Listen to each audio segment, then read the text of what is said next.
வணக்கம் நண்பர்களே, Jagan audio book தமிழுக்கு உங்களை வரவேற்கிறோம். தயவு செய்து ஆதரவு தாருங்கள் மற்றும் சப்ஸ்கிரைப் செய்யுங்கள்.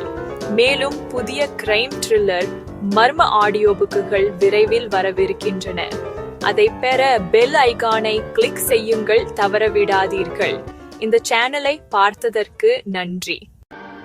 வளர்ந்து வரும் இசைக்குழுவை சேர்ந்த 6 பேர் கொண்ட குழு இன்று தங்கள் யூடியூப் சேனலுக்காக இசை நிகழ்ச்சியை வித்தியாசமாக ஒளிபரப்ப எண்ணி புதிதாக திறந்துள்ள ஷேடோ எக்ஸ்பிரஸ் ட்ரெயினில் தங்கள் இசை கச்சேரியை ஒளிபரப்ப நினைத்து அந்த ரயில்வே ஸ்டேஷனுக்கு முன் வந்து யூடியூபில் லைவ் ஸ்ட்ரீம் செய்து கொண்டிருந்தனர். வணக்கம் மக்களே, இன்னைக்கு நம்ம டைட்டன் குரூப்புடைய மியூசிக் ஷோவை நம்ம ஷேடோ எக்ஸ்பிரஸ் ட்ரெயின்ல லைவ் ஸ்ட்ரீம் பண்ண போறோம்.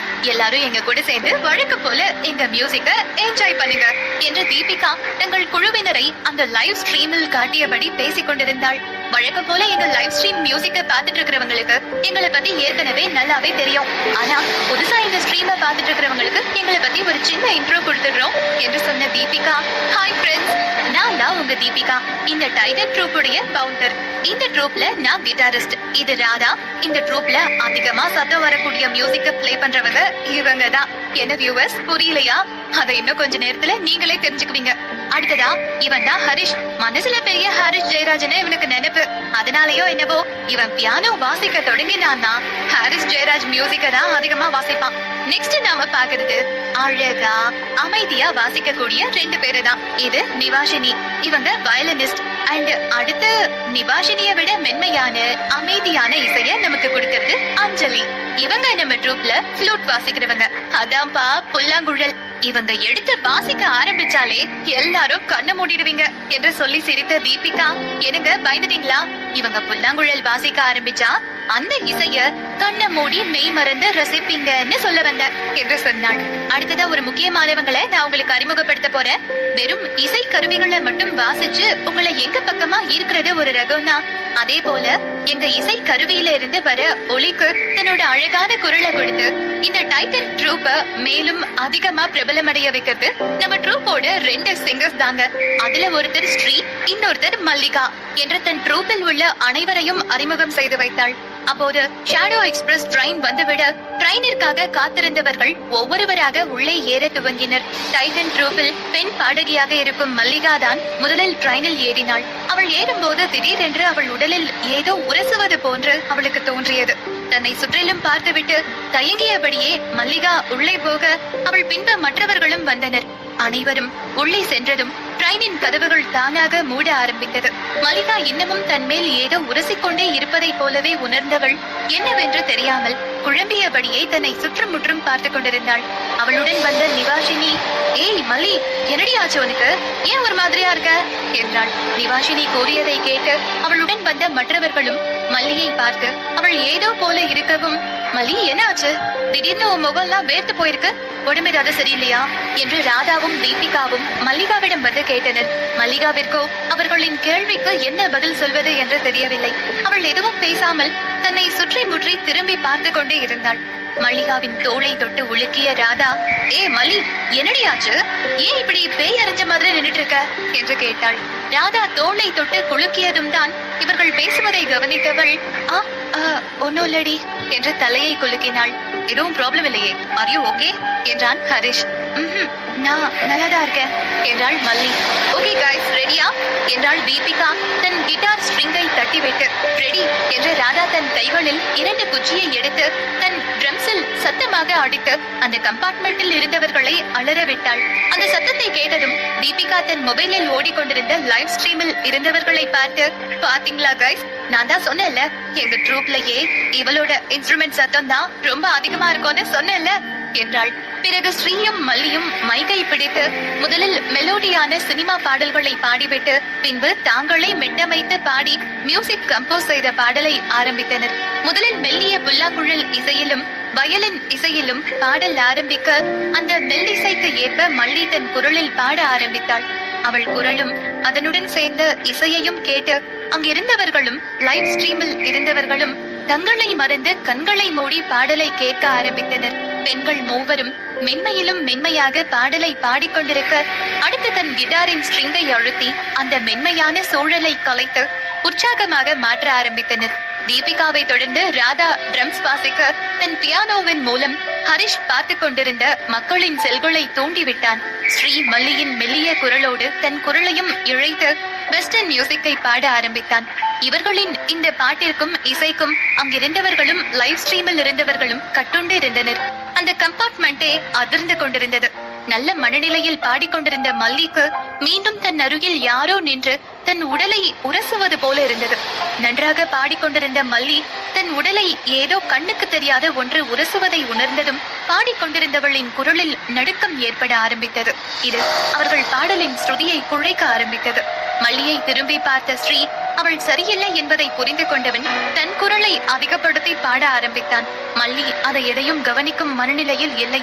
தன் முகத்திற்கு அருகே ஏதோ சூடான மூச்சுக்காற்று பரவுவது போல தோன்ற நடுங்கியபடியே தன் முகத்தை மெல்ல திருப்பி தனக்கு அருகில் யாரேனும் நிற்கிறார்களா என்று பார்த்தாள். அப்போது சரியாக ட்ரெயின் அந்த சுரங்க பாதைக்குள் நுழைந்தது. உடனே ட்ரெயின் முழுவதும் விளக்குகள் அணைய துவங்கியது. ட்ரெயின் ஓட்டிக் கொண்டிருந்தவருக்கோ பதற்றம் தொற்றிக் கொண்டது. கடவுளே, இன்னைக்கு யாருக்கும் எதுவும் ஆகாம யாரும் காணாம போகாம நீதான் பாத்துக்கணும் என்று வேண்டிக் கொண்டே ட்ரெயினை ஓட்டிக் கொண்டிருந்தார் அவர். ட்ரெயினுக்குள் இருந்தவர்கள் எல்லாம் பதட்டமடைய ஆரம்பித்தனர். விளக்குகள் எல்லாம் அணைந்து ஒரே இருட்டாக இருந்தது. பாடிக்கொண்டிருந்த ஸ்ரீயின் மைக்கும் வேலை செய்யாமல் போனது. ஏன் இப்படி ஆனது என்று யோசித்தவன் தன் அருகில் நின்றிருந்த மல்லியை அழைத்தான். மல்லி, ஏய் மல்லி என்றான் ஸ்ரீ. அவன் பேசுவது மட்டும்தான் அவனுக்கே கேட்டது. வேறு எந்த சத்தமும் அவனுக்கு கேட்கவில்லை. மெல்ல தன் கண்களை கூர்மையாக்கி கொண்டு அந்த கம்பார்ட்மெண்டை சுற்றி பார்த்தான். அவன் கண்ணுக்கு அந்த இருட்டில் யாருமே தெரியவில்லை. இங்கு மல்லி தன் அருகில் திரும்பி பார்த்தவள் அவள் முகத்தோடு முகம் உரசி ஒரு உருவம் அவளை விழுங்கும் பார்வை பார்த்து கொண்டிருந்தது. அதன் கோர முகமும் பார்வையில் இருந்த அந்த உணர்வையும் பார்த்தவளுக்கு உள்ளுக்குள் உதறல் எடுக்க ஆரம்பித்தது. அதை பார்த்ததும் பயந்து அலறியவள் கையில் இருந்த மைக்கை அப்படியே நழுவ விட்டாள். தன் முகத்தை உரசிக்கொண்டு தன் உடலில் அதன் கைகளை மேய விட்டுக் கொண்டிருந்த அந்த பேயிடமிருந்து பயந்து போய் பின்னால் நகர்ந்தாள் மல்லி. அவள் பின்னால் செல்ல செல்ல அவள் உடலை உரசிக்கொண்டே அந்த பேய் அவளை காம பார்வை பார்த்தபடி சென்றது. மல்லிக்கு என்ன செய்வதென்றே தெரியவில்லை. தன்னை சுற்றிலும் அருகில் யாரும் இருக்கிறார்களா தனக்கு உதவி செய்ய என்று பார்த்தாள் மல்லி. ஆனால் அந்த இருட்டில் அவள் கண்களுக்கு யாருமே தென்படவில்லை. உடல் நடுங்க கண்களில் பயத்தோடு தன் அருகில் நின்றிருந்த அந்த பேயையை திரும்பி மீண்டும் பார்த்தாள் மல்லி. அங்கு அது இப்போது இல்லை. தன்னை சுற்றி திரும்பி ஒரு முறை பார்த்தாள். அவளை சுற்றி அந்த பேய் எங்குமே இல்லை. அப்பாடா என்று நிம்மதி பெருமூச்சு விட்டபடி திரும்ப அப்போது ட்ரெயின் சரியாக அந்த சுரங்க பாதையை விட்டு வெளியே வந்தது. விளக்குகள் எல்லாம் மீண்டும் எரியவும் நிம்மதியானவள் அப்போதுதான் தன் அருகில் தன்னுடைய நண்பர்கள் நின்று கொண்டிருப்பதை பார்த்து நிம்மதி பெருமூச்சு விட்டபடி அவர்களை நோக்கி வந்தாள் மல்லி. சுரங்க பாதையை விட்டு ட்ரெயின் கொஞ்சம் கொஞ்சமாக அந்த இருட்டில் இருந்து வெளியே வந்து கொண்டிருந்தது. தன் நண்பர்களின் அருகில் வந்தவள் தீபிகா என்று அழைக்க தீபிகாவின் மொபைல் போனில் நேரலை ஓடிக்கொண்டிருந்தது. சாரி ஃப்ரெண்ட்ஸ், இங்க சுரங்க பாதைக்குள்ள சரியா சிக்னல் கிடைக்கல போல இருக்கு, அதனாலதான் ஒரே இருட்டா இருந்துச்சு என்று தீபிகா பேசிக்கொண்டே மல்லி என்று அவளை அழைத்த தீபிகா தன் பின்னால் இருந்த மல்லியை பார்ப்பதற்காக கையில் இருந்த போனோடு திரும்பினாள். அவள் திரும்பி மல்லியை பார்க்கவும் சரியாக அதே நேரம் பார்த்து அந்த இருட்டில் மல்லியின் உடலில் உரசிக் கொண்டிருந்த அந்த கோரமான உருவம் மல்லியின் இடையில் கையை விட்டு அவளை அப்படியே அந்தரத்தில் தூக்கி ட்ரெயினின் கூரை வழியாக சென்று மறைந்தது. இதையெல்லாம் பார்த்து கொண்டிருந்த அந்த ட்ரெயினில் உள்ளவர்களும் லைவ் ஸ்ட்ரீமில் பார்த்து கொண்டிருந்தவர்களும் அப்படியே அதிர்ச்சியில் உறைந்து போயினர். எபிசோட் 7. ஒரு வழியாக கஷ்டப்பட்டு முயற்சி செய்து மாறனை பார்க்க போராடி அனுமதி வாங்கிய ஆதி அவனை காண தன்னுடன் நிலாவை அழைத்து சென்றான். நிலா மாறனின் வீட்டை சுற்றிலும் வேடிக்கை பார்த்தபடி உள்ளே செல்ல அவர்களுக்காக காத்திருந்த வேலையாள் இருவரையும் பார்த்ததும் சார் உங்களை மேல அழைச்சிட்டு வர சொன்னாங்க என்று இருவரையும் மாடிக்கு அழைத்து சென்றார். அங்கே மாறன் சோஃபாவில் அமர்ந்திருந்தவன் ஆதியை பார்த்ததும் எழுந்து அவனிடம் வந்தவன், வாங்க ஆதி, லேகாவை பத்தி ஏதாவது தகவல் தெரிஞ்சதா? லேகா எங்க எப்படி இருக்கான்னு தெரிஞ்சதா உங்களுக்கு என்று பதற்றமாக கேட்டான் மாறன். இவன் ஏன் தன் தங்கைக்காக இவ்வளவு பதட்டம் அடைகிறான் என்று யோசித்தபடி அவனை ஆதி புரியாமல் பார்த்தான். இப்போ இப்படி பதட்டப்பட்டு என்ன ஆக போகுது மாறா? உன்னை நம்பி வந்தவள இப்படி தொலைச்சிட்டு எப்படி உன்னால இங்க நிம்மதியா இருக்க முடியுது? உன்னை நம்பிதானே நான் லேகாவை உன்கிட்ட வேலைக்கு சேர்த்து விட்ட. நீ அவளை பத்திரமா பாத்துக்கிறேன்னு சொன்னதுனால தானே லேகாவை உன்கிட்ட வேலைக்கு அனுப்பி வச்ச. இதுதானா நீ காதலிக்கிற பொண்ணு பாத்துக்கிற லட்சணம் என்று வந்ததிலிருந்து மூச்சு விடாமல் மாறனை கேள்வி மேல் கேள்வி கேட்டுக் கொண்டிருந்தாள் நிலா. அவள் பேசியதை எல்லாம் பார்த்து ஆதிக்கு ஒன்றுமே புரியவில்லை. ஏய் நிலா, என்ன பேசுற நீ? அவர் யாருன்னு தெரியுமா? முதலமைச்சரோட பையன். இவரை போய் நீ கொஞ்சம் கூட மரியாதையே இல்லாம பேர் சொல்லி கூப்பிடுற? உன் துடுக்குத்தனத்தை இங்க வந்து காட்டுறியா என்று அவளை அதட்டினான் ஆதி. விடுங்க ஆதி, அவளுக்கு என்ன கேள்வி கேட்க எல்லா உரிமையும் இருக்கு. நான் லேக்காவை காதலிக்கிறேன், அவளையே கல்யாணம் பண்ணிக்கணும்னு முடிவு பண்ணப்போ முதல்ல நான் நிலா கிட்டதான் வந்து சொன்னேன். அவ முடியவே முடியாதுன்னு சொல்லிட்டா. லேக்காக்கு விருப்பம் இல்லாம நான் இதுக்கு ஒத்துக்க மாட்டேன்னு சொல்லிட்டா. அதனாலதான் நான் நிலா கிட்ட கெஞ்சி கூத்தாடி எனக்கு பிஏவா லேக்காவை வேலைக்கு சேர்த்து விட சொன்னேன். என்கிட்ட வேலை பார்க்கும் போது எப்படியாவது லேக்கா கிட்ட பேசி என் காதல புரிய வச்சு அவளை கல்யாணம் பண்ணிக்கலாம்னு நினைச்சேன். ஆனா லேக்கா என்கிட்ட வேலைக்கு வந்து இந்த 2 வருஷத்துல என்னால அவகிட்ட என் காதல ஒரு வாட்டி கூட சொல்ல முடியல. புதுசா ஓபன் பண்ணின ஷேடோ எக்ஸ்பிரஸ் திறப்பு விழா முடிஞ்சு என் கூட லேக்கா ட்ரெயின்ல வரும்போது அவகிட்ட என் காதல சொல்லணும்னு நினைச்சிருந்தேன். ஆனா இப்படி ட்ரெயின்குள்ளேயே அவ என் பக்கத்துல இருக்கும் போதே அவளை காணாம தொலைச்சிட்டேன்னு நினைக்கிறப்போ எனக்கு என்ன நினைச்சு என் மேலேயே வெறுப்பா இருக்கு என்று சொன்னான் வருத்தத்தோடு. சும்மா இங்க வீட்டுல சொகுசா உட்காந்துகிட்டு வருத்தப்படுற மாதிரி நடிச்சிட்டு இருந்தா காணாம போன என் லேக்கா வந்துருவாளா? அவ என்ன ஆனா எப்படி காணாம போனான்னு தெரிஞ்சுக்க நீ முயற்சி எடுத்த மாதிரியே தெரியலையே என்றாள் நிலா மாறனை பார்த்து. ஏய் நிலா, நீ அமைதியாரு என்று அவளை ஆதி அடக்கினான். சாரி மாறன், இவளுக்கு என்ன ஆச்சுன்னு தெரியல, இன்னைக்கு ரொம்ப அதிகமா பேசுறா என்றவன். என் தங்கச்சியை பத்தி எதுவும் தகவல் கிடைச்சதா? நீங்க தானே என்கிட்ட எப்படியும் அவளை தேடி கண்டுபிடிச்சு கொடுக்கறேன்னு வாக்கு கொடுத்தீங்க என்றான் ஆதி. இல்ல ஆதி, அது வந்து என்று மாறன் தயங்க. என்ன வழக்கம் போல உங்க அப்பா ஏதாவது பிரச்சனைன்னு வந்ததும் உன்னை வீட்டுக்குள்ளேயே அரெஸ்ட் பண்ணி வச்சுட்டாரா என்றாள் நிலா. ஆமா நிலா, என் போன், என்னோட லேப்டாப் எல்லாத்தையும் பிடுங்கி வச்சுக்கிட்டு என்ன எங்கேயும் போக விட மாட்டேங்கிறாரு என்றான் மாறன். என்னடா இது, மாமாக்கு கொஞ்சம் கூட அறிவே இல்லையா? பெத்த பிள்ளைய இன்னமும் வீட்டுக்குள்ள அடைச்சு வச்சிட்டு இருக்காரா? இரு, நான் போய் அவரை என்னன்னு கேட்டுட்டு வரேன் என்றவள் அங்கிருந்து செல்ல போக, அடடே வாமா நிலா, இந்த மாமாவை பாக்க இப்பதான் உனக்கு வழி தெரிஞ்சதா என்றபடி வந்தவர் அவள் அருகில் வந்து நின்றிருந்த ஆதியை பார்த்து, இந்த தம்பி என்றவர். தம்பி, நீங்க லேக்காவோட அண்ணன் தானே, நீங்க எப்படி உள்ள வந்தீங்க? நான் தான் அப்பவே சொன்னேனே, இன்னமும் எதுக்கு இங்கேயே சுத்திட்டு இருக்கீங்க? முதல்ல இங்க இருந்து வெளியே போ என்றவர். டேய் யாருடாங்க, என்ன கேட்காம எதுக்கு எல்லாரையும் உள்ள விட்டுட்டு இருக்கீங்க? முதல்ல அவனை வெளியே அனுப்பு என்று அவர் சத்தம் போட, ஓஹோ, என் புருஷனை வீட்டை விட்டு வெளியே போக சொல்றீங்களா? அப்ப எனக்கும் இந்த வீட்டுல இனி எந்த வேலையும் இல்ல, நானும் அவரோடவே கிளம்புறேன் என்ற நிலா. ஆதி வா போலாம் என்று அவன் கையை பிடித்து அழைக்க, என்னமா சொல்ற இவன என்ற ஆதியை சொல்ல வந்தவர் நிலா அவரை முறைக்கவும், இந்த தம்பி உன் புருஷனா என்றார் நம்ப முடியாமல். ஆமா மாமா, இவருக்கும் எனக்கும் கல்யாணம் ஆகி 2 நாள் ஆகிடுச்சு என்றாள் நிலா. என்னமா இது, உங்க அப்பனுக்கு தான் என் மேல கோவம்னா அதுக்குன்னு என் சொந்த தங்கச்சி பொண்ணு கல்யாணத்தை என்கிட்ட கூட சொல்லாம கொள்ளாம செஞ்சு வைப்பானா? அப்ப தாய் மாமன்னு நான் எதுக்கு இருக்கேன் என்று நிலாவின் அப்பா மதிவாரனை திட்டி தீர்த்தார். அவருக்கே என் கல்யாணத்துல இஷ்டம் இல்ல, இதுல உங்களை வேற கூப்பிடுவாரா மாமா என்றவள். அது ஒரு பெரிய கதை, அதெல்லாம் நான் அப்புறமா பொறுமையா சொல்றேன். முதல்ல என் வீட்டுக்காரரோட தங்கச்சி லேக்காவை எப்படி கண்டுபிடிக்க போறீங்கன்னு சொல்லுங்க. இதோ உங்க புள்ள இருக்கானே, இவன் லேக்காவை லவ் பண்றேன்னு சொல்லி என்கிட்ட கெஞ்சி கூத்தாடி லேக்காவை இவன் கிட்ட வேலைக்கு சேர்த்து விட சொன்னான். ஆனா இப்ப என்னடான்னா அவளை தொலைச்சிட்டு வந்து நிக்கிறான். நீங்களும் லேக்காக்கு என்ன ஆச்சுன்னு பாக்க மாட்டீங்க, இவனை தேடி பார்க்கவும் விடாம வீட்டுக்குள்ள பூட்டி வச்சிருக்கீங்க. இது எந்த விதத்துல நியாயம் மாமா என்று முதலமைச்சரும் நிலாவினுடைய தாய்மாமனும் ஆன பரமேஸ்வரனிடம் சண்டைக்கு சென்றாள். என்னமா சொல்ற, லேக்காவே இவன் லவ் பண்றானா?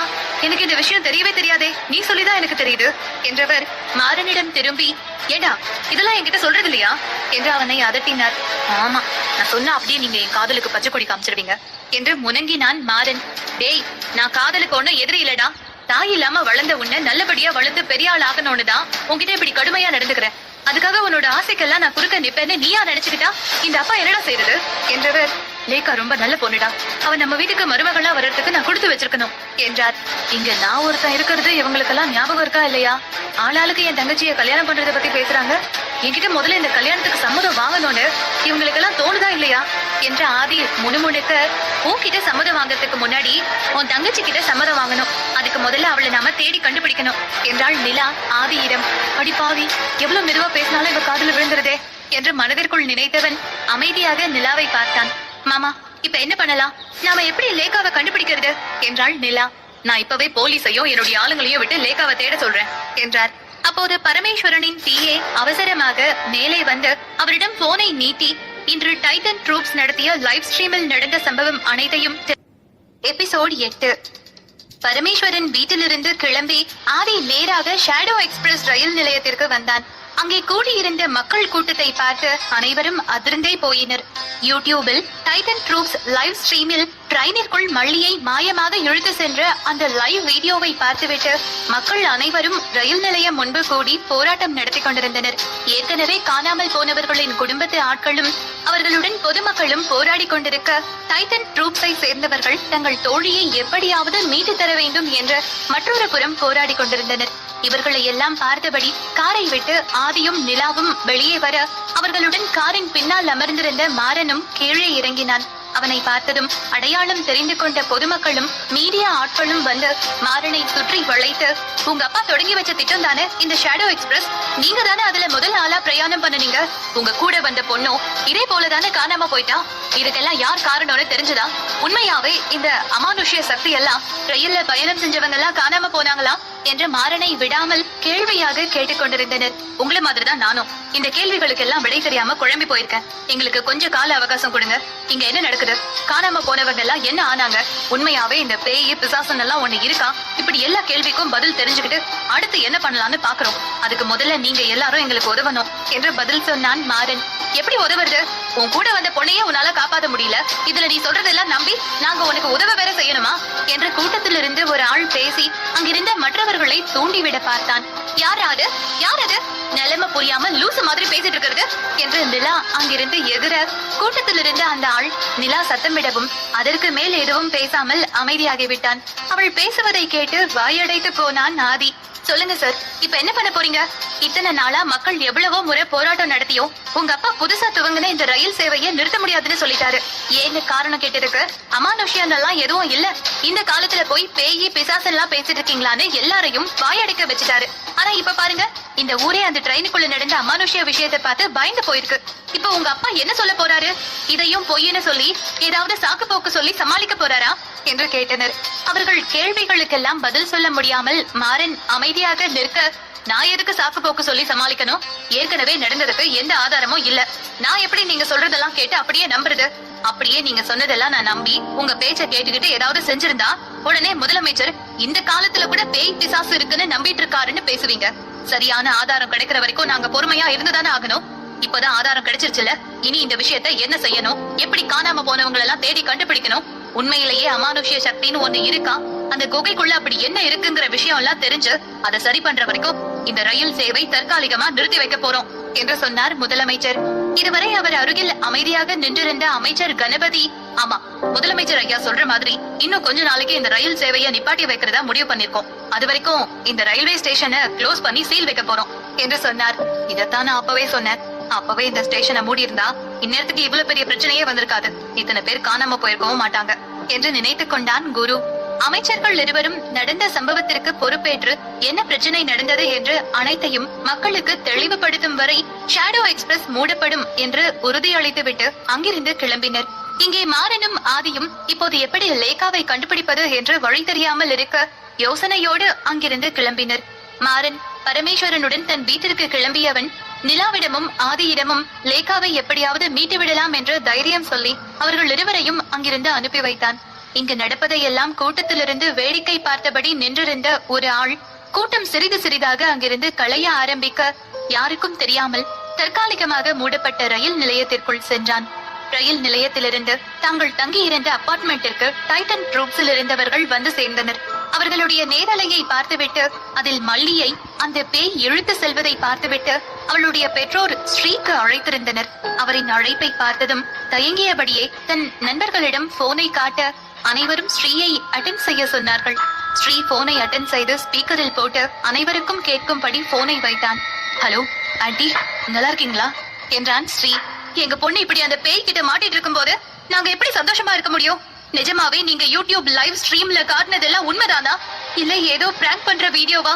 தயவு செஞ்சு சொல்லிடுங்க. என் பொண்ணு இப்ப எப்படி இருக்கா? அவகிட்ட நான் பேசணும், அவளை நான் பார்க்கணும் என்றார் மல்லியின் அம்மா. ஆண்டி, நாங்க எந்த பிராங்க் வீடியோவும் பண்ணல, நீங்க பார்த்ததெல்லாம் நிஜம்தான். எங்க கண்ணு முன்னாடியே அந்த பேய் மல்லியை இழுத்துட்டு போயிடுச்சு. நாங்க அத்தனை பேரும் அங்க இருந்தோம், எங்களால எதுவுமே பண்ண முடியல, எங்களை மன்னிச்சிருங்க ஆண்டி என்றான் ஸ்ரீ வருத்தத்துடன். அவன் சொன்னதை கேட்டதும் மல்லியின் அம்மா ஐயோ என்று கதறி போனிலேயே அழ ஆரம்பித்து விட்டார்.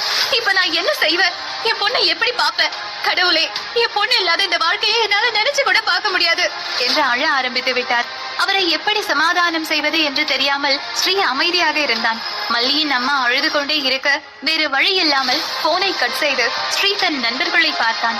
எல்லோரும் இன்னும் அந்த சம்பவத்திலிருந்து மீள முடியாமல் அதிர்ச்சியில் தான் இருந்தனர். அவர்களை பார்த்தவனுக்கு மிகவும் கஷ்டமாக இருந்தது. தன் அருகில் இருந்த மல்லி தன் கண் முன்னாலேயே மாயமானதை நினைத்து ஸ்ரீயும் மிகவும் வருத்தப்பட்டான்.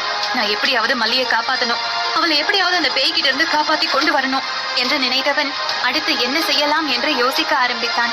ரயில் நிலையத்திலிருந்து வந்ததிலிருந்து ஹரிஷ் சரியாக இல்லை என்பதை உணர்ந்தான் ஸ்ரீ.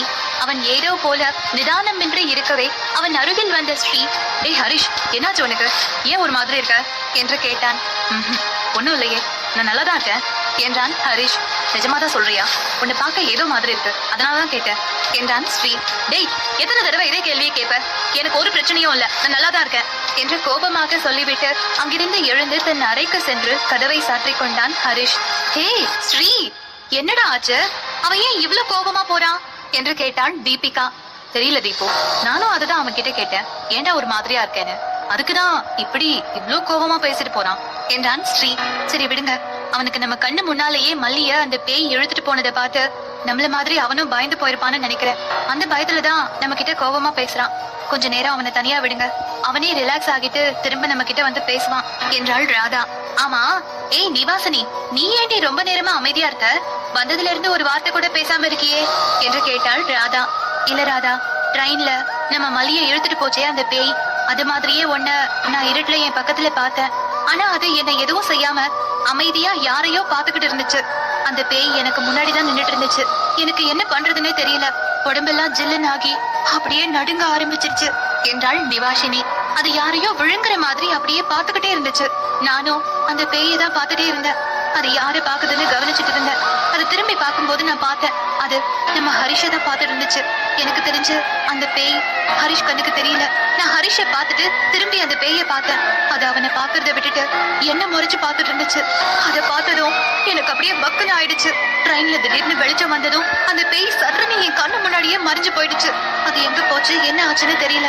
எனக்கு அதுதான் ஒரே யோசனையா இருக்கு" என்றாள் நிவாஷினி. "ஏய் என்னடி, பேய பக்கத்துல பார்த்தத இவ்ளோ சாதாரணமா சொல்ற? நீ சொல்றதெல்லாம் கேட்கும் போது எங்களுக்கே பயமா இருக்கு" என்றாள் தீபிகா. "நான் சொன்னதை கேட்டு உங்களுக்கு எவ்வளவு பயமா இருக்குன்னா அத நேருக்கு நேரா பார்த்த எனக்கு எப்படி இருக்கும்" என்ற நிவாசினி.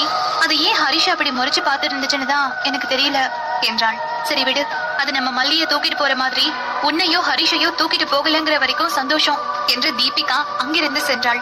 அனைவரும் அவரவர் அறைக்கு செல்ல அதுவரை ஹரிஷ் இவர்கள் பேசுவதை எல்லாம் கதவு அருகில் நின்று கேட்டுக்கொண்டிருந்தவன், "அப்போ உன் கண்ணுக்கு நான் நல்லா தெரிஞ்சேன், அப்படிதானே? எனக்கு நீதான் வேணும்" என்று அந்த பேய் குரலில் பேசியபடியே அருகில் இருந்த கண்ணாடியை திரும்பி பார்க்க அதில் ஹரிஷின் உருவத்திற்கு பதிலாக அந்த பேயின் உருவம் தெரிந்தது. எபிசோடு 9. யூடியூபில் டைட்டன் ட்ரூப்ஸ் உடைய வீடியோவை மீண்டும் மீண்டும் பார்த்து கொண்டிருந்தான் ஆதி. அது மல்லியை இழுத்து கொண்டு சென்றதையே மீண்டும் மீண்டும் போட்டு பார்த்து கொண்டிருந்தான். வெளியே சென்று விட்டு வந்ததிலிருந்து ஆதி அறைக்குள்ளேயே அடைந்து கிடக்க அதே யோசனையோடு இருந்த பார்வதிக்கு உணவு கொண்டு வந்த நிலாவிடம், "ஆதிக்கு என்னமா ஆச்சு? 2 பேரும் எங்க போயிட்டு வந்தீங்க? அவன் வந்ததுல இருந்து சரியாவே இல்லையே, ரூமுக்குள்ளேயே இருக்கான், அவனுக்கு என்ன ஆச்சு?" என்று கேட்டார் பார்வதி. ஆதி வரும்போதே, "யூடியூப்ல பார்த்த வீடியோ பத்தி அம்மா கிட்ட எதுவும் சொல்ல வேண்டாம் நிலா" என்று நிலாவிடம் சொல்லி இருந்தான். அதனால் பார்வதியிடம் விஷயத்தை சொல்லாமல் மறைத்தவள், "அவரு லேகாவை பத்தி விசாரிக்கதா வெளியே போயிட்டு வந்தாரு. அவளை பத்தி எந்த ஒரு தகவலும் சரியா கிடைக்கலன்னு வருத்தத்துலதான் இப்படி ரூம்குள்ளேயே அடைஞ்சிருக்காரு. அடுத்து என்ன பண்ணலான்னு யோசிச்சுட்டு இருப்பாருன்னு நினைக்கிறேன்" என்று சொல்லி சமாளித்தாள் நிலா. "என் பொண்ணு இந்த நேரம் எங்க இருப்பாளோ, யார்கிட்ட மாட்டிட்டு கஷ்டப்படுவாளோன்னு தெரியல. எனக்கு அவளை நினைக்க நினைக்க ரொம்ப கஷ்டமா இருக்கு நிலா.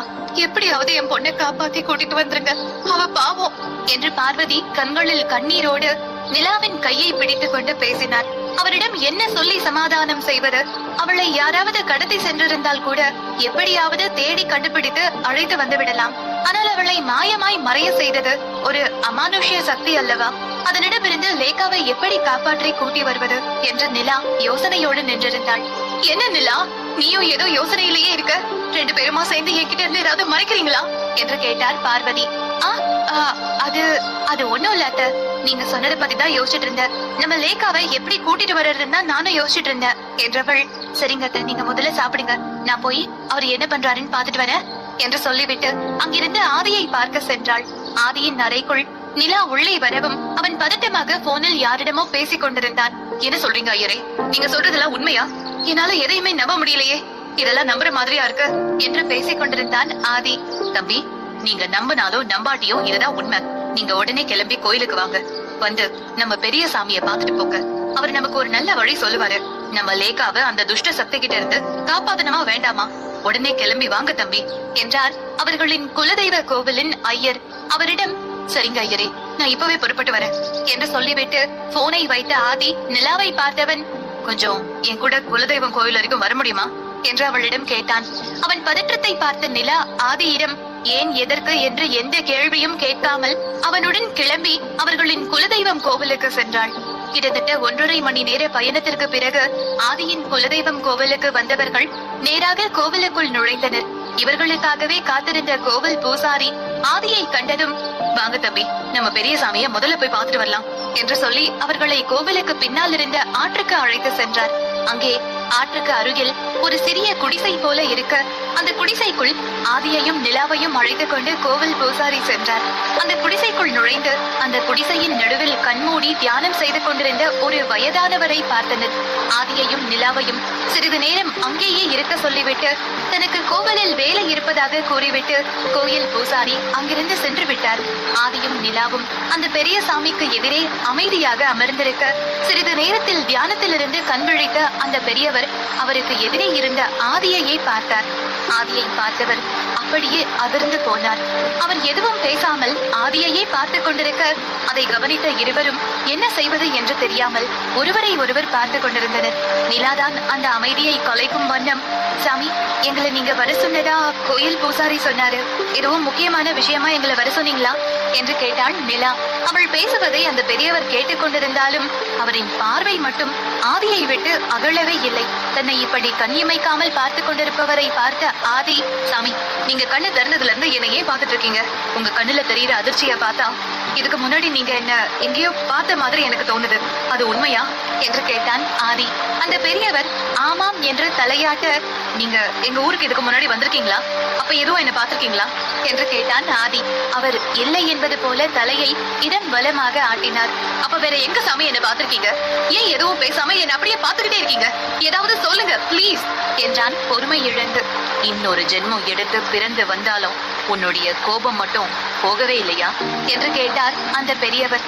அவர் சொன்னதை கேட்டு புரியாமல் புருவம் சுருங்க ஆதி அந்த பெரியவரை பார்த்தான். என்ன, நான் சொல்றத உன்னால நம்ப முடியல அப்படித்தானே என்றவர், இங்க வா என்று ஆதியை தன் அருகில் அழைத்தார். ஆதி தயங்கியபடியே அமைதியாக அமர்ந்திருக்க அவன் அருகில் அமர்ந்திருந்த நிலா ஆதியின் தோளில் கை வைத்து, ஓ ஆதி என்று தள்ளினாள். தான் அமர்ந்திருந்த இடத்திலிருந்து எழுந்து வந்து அந்த பெரியவரின் முன்னால் மண்டியிட்டு அமர்ந்தான் ஆதி. தன் நெஞ்சில் கை வைத்து கண்கள் மூடி பிரார்த்தனை செய்த அந்த பெரியவர் நெஞ்சிலிருந்து கையை எடுத்து ஆதியின் முன்பு நீட்டி அவன் கையை நீட்ட சொல்ல ஆதி தயங்கியபடியே பெரியவர் முன்பு தன் கையை நீட்டினான். அவன் கையை பிடித்த அந்த பெரியவர் ஆதியின் உள்ளங்கைக்குள் ஏதோ ஒரு பொருளை வைத்து அதன் மீது தன் கையை வைத்து மறைத்து மூடியவர் மீண்டும் தன் கண்களை மூட ஆதியின் கையில் ஏதோ ஒரு பொருளை வைத்து கையால் மூடியபடி அமர்ந்திருக்க ஆதியும் அது என்ன என்று கேட்காமல் அமைதியாக கண்மூடி அமர்ந்திருந்தான். சிறிது நேரத்தில் அவர்கள் இருவரின் மூடியிருந்த கைக்குள் இருந்து ஒரு ஒளி அந்த அறையை நிறைக்கும் அளவிற்கு பிரகாசமாக பரவியது. அதை நேருக்கு நேராக பார்க்க முடியாமல் நிலா தன் இரு கண்களையும் மூடிக்கொண்டு அமர்ந்து கொண்டாள். சிறிது நேரம் அந்த ஒளி பிழம்பு அந்த அறை முழுவதும் பரவி கிடக்க இந்த ஒளியெல்லாம் ஒன்று சேர்ந்து ஆதியின் கைக்குள் இருந்த அந்த பொருளை நோக்கி வந்தது. அந்த ஒளி முழுவதும் அவன் கைக்குள் வந்து அடங்க ஆதியின் உடல் எல்லாம் அந்த ஒளியின் சக்தியை தாங்க முடியாமல் அவன் உடல் விடவெடவென்று நடுங்க ஆரம்பித்தது. ஆதியின் கண்கள் தானாக மூடிக்கொண்டது. அவன் கண் முன்னே பல காட்சிகள் வந்து சென்றது. அவனை போலவே ஒரு உருவம் ராஜா வேடம் விட்டிருக்க அவனை சுற்றி லேகா, நிலா, மாறன், மல்லி, ஒரு பெண்மணி, ஒரு வயதானவர், டைட்டன் ட்ரூப்ஸில் இருந்த ஹரிஷ், ஸ்ரீ, ஒரு குழந்தை மற்றும் இன்னும் சில நபர்கள் என்று நிறைய பேர் அவன் மனக்கண் முன்பு வந்து சென்றனர். சிறிது நேர அமைதிக்கு பின்பு ஆதியின் கையில் இருந்து தன் கையை எடுத்துக்கொண்டார் அந்த பெரியவர். அவர் கையை எடுத்ததும் தன் கையில் என்ன வைத்திருந்தார் என்று ஆதி பார்க்க, அது கண்ணாடியால் ஆன ஒரு கல் போன்று ஒன்று அவன் கையில் இருந்தது. அந்த கண்ணாடி கல்லில் சிறு புள்ளியாக ஏதோ ஒரு ஊதா நிற வெளிச்சம் ஒன்று சுற்றி கொண்டிருந்தது. அதை பார்த்தவன் பெரியவரை பார்த்து, சாமி என்ன இது? என் கையில நீங்க வச்சதும் எனக்குள்ள ஏதோ உருவம் எல்லாம் வந்து போச்சு. நான் இது வரைக்கும் பார்க்காத உருவம் எல்லாம் அதுல வந்து போச்சு சாமி என்று கேட்டான் ஆதி. உன்னுடைய மூதாதையர் ராஜா பரம்பரையை சேர்ந்தவங்களா என்று கேட்டார் அந்த பெரியவர். எனக்கு சரியா தெரியல சாமி, ஆனா எங்க அம்மா அடிக்கடி சொல்லிட்டு இருப்பாங்க, நாம ராஜ பரம்பரையை சேர்ந்தவங்க, அவங்க எல்லாருமே வெள்ளைக்காரங்களை எதிர்த்து போராட்டம் செஞ்சவங்க, அவங்க இந்த நாட்டுக்காக நிறைய நல்ல விஷயம் செஞ்சிருக்காங்கன்னு எங்க அம்மா சொல்லி நான் கேள்விப்பட்டிருக்கேன் என்றான் ஆதி. உன் பெயர் ஆதித்யா சக்கரவர்த்தியா என்றார் அந்த பெரியவர். ஆமா சாமி, ஆதிதான் என்னோட பேரு, சக்கரவர்த்திங்கிறது என்னோட பரம்பரையா வந்துட்டு இருக்கிற பெயர் என்றான் ஆதி. உன்னோட இடது மார்புல சூலம் மாதிரியான பச்சை நிற மச்சம் ஒண்ணு இருக்கு சரியா என்று கேட்டார் அந்த பெரியவர். அவன் யோசிப்பதற்குள், ஆமா சாமி, அவரோட இடது மார்புல தோள்பட்டைக்கு கொஞ்சம் கீழே நீங்க சொன்ன மாதிரி சூலம் மாதிரி ஒரு மச்சம் இருக்கு என்றாள் நிலா. தன் மார்பில் மச்சம் இருப்பது தனக்கே தெரியவில்லை, இவளுக்கு எப்படி தெரியும் என்பது போல சட்டென ஆதி அவளை திரும்பி பார்க்க, அவனை பார்த்ததும் நிலா தன் பார்வையை திருப்பிக் கொண்டாள். நான் சொல்றத கவனமா கேட்டுக்கோ. உன்னோட தங்கச்சி இப்போ ரொம்ப பெரிய ஆபத்துல இருக்கா. அவளை சுத்தி நிறைய ஆத்மா உன் தங்கச்சியோட உயிரை பலி கொடுத்து தங்களை உயிர்ப்பிக்கிறதுக்காக சுத்திக்கிட்டு இருக்கு என்றார் அந்த சாமியார். இதை கேட்டதும் ஆதிக்கும் நிலாவுக்கும் அதிர்ச்சியாக இருந்தது. இந்த பெரியவர் சொல்வதை நம்ப முடியாமல் இருவரும் அவரையே பார்த்து கொண்டிருந்தனர். எபிசோட் 10. லேகாவிற்கு மிகப்பெரிய ஆபத்து இருக்கிறது என்று சாமியார் சொல்வதை கேட்டு நம்ப முடியாமல் அதிர்ச்சியாகி ஆதியும் நிலாவும் அவரை அதிர்ச்சியோடு இருவரும் பார்த்து கொண்டிருக்க, வழக்கமா பூஜைக்கு வைக்கிற தேங்காய் அழுகி போயிருந்தா அது சாம்பல் நிறமாவோ இல்ல கருப்பு நிறமாவோ தான் இருக்கும். ஆனா நீங்க பூஜைக்கு கொடுத்த தேங்காயை உடைக்கும் போது அது ரத்த சிவப்புல இருந்ததா கோவில் பூசாரி என்கிட்ட சொன்னாரு. இந்த மாதிரி தேங்காய் உடைச்சப்போ ரத்த சிகப்புல அது இருந்துச்சுன்னா அந்த குடும்பத்துல ஏதோ ஒரு பிரச்சனை இல்லைன்னா ஒரு பலி நடக்க போகுதுன்னு நமக்கு காட்டுது. அதனாலதான் தேங்காய் மூலமா உங்க குலதெய்வம் முன்கூட்டியே உங்களுக்கு வரப்போற ஆபத்தை சுட்டி காட்டி உங்க குடும்பத்துல இருக்கிறவங்களை எச்சரிச்சிருக்கு என்றார் அந்த பெரியவர். என்ன சாமி சொல்றீங்க? பலி ஏற்பட போகுதா? நீங்க சொல்றதெல்லாம் கேட்டா எனக்கு ரொம்ப பயமா இருக்கு. நீங்க சொல்றத நம்புறதா வேண்டாமான்னு இருக்கு எனக்கு என்றான் ஆதி. நான் சொல்றத நீ நம்பிதான் ஆகணும் ஆதி என்றார் அந்த பெரியவர். இன்னையில இருந்து சரியா 15 நாள்ல உன் தங்கச்சியோட உயிரை எடுக்க போகுது. அவளை இந்த மனிதர்கள் வாழற உலகத்துல இருந்து தன்னோட உலகத்துக்கு இழுத்துக்கிட்டு போயிருக்கு அந்த தீய ஆத்மாக்கள். இன்னையில இருந்து சரியா 15வது நாள் சூரியனும் சந்திரனும் இணைந்து மிகப்பெரிய கிரகணம் வரப்போகுது. அந்த நேரத்துல உன் தங்கச்சிய பலி கொடுத்தாதான் இந்த ஆத்மாக்கள் எல்லாம் மறுபடியும் உயிர் பெற்று இந்த உலகத்துக்குள்ள வர முடியும். இப்படி மட்டும் அந்த ஆத்மாக்கள் எல்லாம் உயிர் பெற்று மறுபடியும் இந்த உலகத்துக்குள்ள காலடி எடுத்து வச்சுட்டா அதுங்க காலடி எடுத்து வச்ச அந்த நொடியில இருந்து இந்த உலகத்துக்கு மாபெரும் அழிவு ஏற்பட போகுது. அதை தடுக்கணும்னா உன்னாலையும் உன்னை சேர்ந்தவங்களாலையும் மட்டும்தான் முடியும். இப்போ உன்னுடைய மனக்கண்ணுக்குள்ள வந்து போனவங்க எல்லாருமே உன்னோட சம்பந்தப்பட்டவங்க, உன்னோட தொடர்புடையவங்க தான். அவங்களை எல்லாம் தன்னோட உலகத்துக்குள்ள கூட்டிட்டு போய் அவங்க உடம்புல புகுந்து இந்த உலகத்துக்கு அந்த ஆத்மாக்கள் வரப்போகுது. அவங்கள வச்சுதான் தனக்கு தேவையானதை அந்த ஆத்மாக்கள் செஞ்சுக்க முடியும். அப்படி அந்த ஆத்மா யாருடைய உடம்புக்குள்ள புகுந்திருக்கோ அவங்களால இங்க இருக்கிறவங்களுக்கு அதிக ஆபத்து ஏற்படும். அவங்கள வச்சு தனக்கு தேவையானதை சாதிச்சுக்கிட்டு சரியா இன்னையில இருந்து 15 நாள்ல அந்த கிரகணம் நடக்கிற நேரத்துல உன் தங்கச்சிய பலி கொடுத்து அவளோட ரத்தத்துல அவங்களோட ஆத்மாக்களை உயிர் பெற வைக்க போகுதுங்க. இதை தடுக்கத்தான் உன்னை நான் இங்க வர சொன்னேன் என்று சொன்னார் அந்த பெரியவர். அவர் சொன்னதை எல்லாம் கேட்டு ஆதிக்கும் நிலாவிற்கும் மிகப்பெரிய அதிர்ச்சியாக இருந்தது. சாமி, ஏன் உயிரை கூட எடுத்துக்கிட்டோம், ஆனா என் தங்கச்சி அவ உயிரை எடுக்கிறதுலயே அந்த பேய் குறியா இருக்குன்னா அவ உயிரை பலி கொடுக்கறதுனால அதுக்கு என்ன லாபம் கிடைக்க போகுது என்று கேட்டான் ஆதி. உன் தங்கச்சி பிறந்தது நிறைஞ்ச பௌர்ணமியில கிருத்திகை நட்சத்திரத்துல. அவளோட பிறப்பு சாதாரண பிறப்பு கிடையாது. வழி வழியா உங்க பரம்பரையில பிறக்கக்கூடிய யாராவது ஒருத்தருக்கு தான் இந்த அம்சமான நட்சத்திரமும் அவ பிறந்த நேரமும் பௌர்ணமியோட ஒத்து போகும். அப்படி இத்தனை ஜென்மம் கழிச்சு உன் தங்கச்சி பிறந்திருக்கா. இதுக்காக தான் அந்த ஆத்மாக்கள் பல ஜென்மமா காத்துக்கிட்டு இருக்கு. உன் தங்கச்சி அவங்க இருக்கிற இடத்துக்கு எப்ப வருவான்னு அந்த ஆத்மாக்கள் எல்லாம் ஜென்ம ஜென்மமா காத்துக்கிட்டு இருந்தது. சாதாரணமா அந்த ஆத்மாக்களால தங்களுடைய ஆத்மாக்களை அடைச்சு வச்சிருக்கிற இடத்தை விட்டு வெளியே வர முடியாது. அவங்க அந்த இடத்தை விட்டு வெளியே வரணும்னா முதல்ல உன் தங்கச்சி அந்த ஆத்மாக்கள் வாழற அந்த உலகத்துக்குள்ள போகணும். அப்பதான் அவங்களால அந்த உலகத்தை விட்டு மனுஷங்க வாழற இந்த உலகத்துக்குள்ள வர முடியும். என்னோட கணிப்பு சரியா இருந்தா உன் தங்கச்சிய அவங்க உலகத்துக்குள்ள அழைச்சிட்டு போயிருக்கோம். அது போல அவங்க உலகத்துல ரொம்பவும் சக்தி வாய்ந்த ஒரு ஆத்மாவை இந்த உலகத்துக்கு அனுப்பி வச்சிருக்கோம் என்று சொன்னார் அந்த பெரியவர். என்ன சாமி சொல்றீங்க? அந்த கெட்ட சக்தி இந்த உலகத்துக்குள்ளதான் இருக்கா? அதனால யாருக்காவது ஏதாவது பிரச்சனை வருமா என்று கேட்டாள் நிலா. ஆமாமா, அதனால அதை சுத்தி இருக்கிறவங்களுக்கு ஆபத்துதான். அந்த கெட்ட ஆத்மா யார எந்த நேரத்துல என்ன செய்யும்னு யாருக்குமே தெரியாது. தனக்கு என்ன வேணுமோ அதை அடையிற வரைக்கும் அது யாரையுமே விடாது என்றவர் ஆதியை பார்த்து, அந்த ஆத்மா இந்நேரம் நீ இருக்கிற இடத்துலயே இல்லனா உன்னை சுத்தி இங்க ஒரு இடத்துல உன் கண்ணு முன்னாடி வந்து போனாங்களே அவங்க யாராவது ஒருத்தருடைய உடல்ல தான் இருக்கும் என்று சொன்னார் அந்த பெரியவர். சாமி, அந்த ஆத்மாவை இப்ப நாங்க எப்படி கண்டுபிடிக்கிறது? அதனால யாருக்காவது ஆபத்து வந்துச்சுன்னா என்ன பண்றது? அதை தடுக்கவே முடியாதா? இதை அழிக்க வேற ஏதாவது வழி இருக்கா என்று கேட்டான் ஆதி. அதை அழிக்கிறது ரொம்ப கஷ்டம் தம்பி, ஆனா அதை தடுக்க நம்மளால முடியும். அதுக்காக தான் இந்த மந்திர கல்ல உன்கிட்ட கொடுத்துருக்கேன். இந்த கல்லு உன்கிட்ட இருக்கிற வரைக்கும் உனக்கு பாதுகாப்பு. இது உன்னை சுத்தி இருக்கிறவங்கள யார் அந்த தீய சக்தின்னு உனக்கு காட்டி கொடுக்கும் என்று சொன்னார் அந்த பெரியவர். சாமி, இந்த சின்ன கல்லை வச்சு நான் எப்படி அந்த தீய சக்தியை தடுக்க முடியும்? அந்த தீய சக்தியை மொத்தமா அழிக்க நமக்கு எந்த ஒரு வழியுமே இல்லையா என்று கேட்டான் ஆதி.